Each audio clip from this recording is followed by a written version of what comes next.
முதலமைச்சர் மருத்துவ காப்பீட்டு திட்டத்தின் கீழ் அங்கீகரிக்கப்பட்ட தனியார் மருத்துவமனைகளிலும் இலவசமாக டெங்கு காய்ச்சலுக்கு சிகிச்சை பெறலாம் என சுகாதாரத்துறை அமைச்சர் விஜயபாஸ்கர் கூறியிருக்கிறார். ஈரோடு மாவட்டம் அரசு தலைமை மருத்துவமனையில் அமைச்சர் விஜயபாஸ்கர் மற்றும் செயலாளர் ராதாகிருஷ்ணன் ஆய்வு மேற்கொண்டனர்.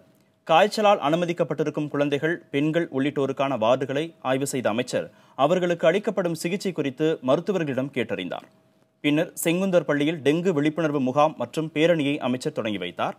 இந்த நிகழ்ச்சியில் அமைச்சர்கள் செங்கோட்டையன், கே.சி. கருப்பண்ணன், சுகாதாரத்துறை செயலாளர் ராதாகிருஷ்ணன், மாவட்ட ஆட்சியர் பிரபாகரன் உள்ளிட்டோர் கலந்து கொண்டனர்.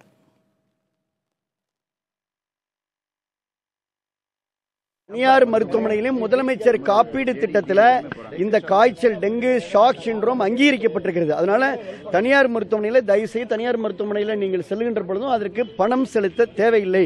அது முதலமைச்சர் காப்பீடு திட்டத்தின் கீழே அந்த மருத்துவமனை அங்கீகரிக்கப்பட்டிருந்தால் அவங்க எந்த கட்டணம் இல்லாமல் டெங்கு பாதித்த காய்ச்சல் இல்லை இருக்கு சார். நீங்க அதாவது அங்கீகரிக்கப்பட்ட முறை 870 மருத்துவமனைகள் அங்கீகரிக்கப்பட்டிருக்கிறது, அரசு மருத்துவமனை உள்ளிட்ட அந்த அங்கீகரிக்கப்பட்ட மருத்துவமனைகளில் எந்த கட்டணமும் இல்லாமல் டெங்குக்கான சிகிச்சை நீங்கள் பெறலாம்.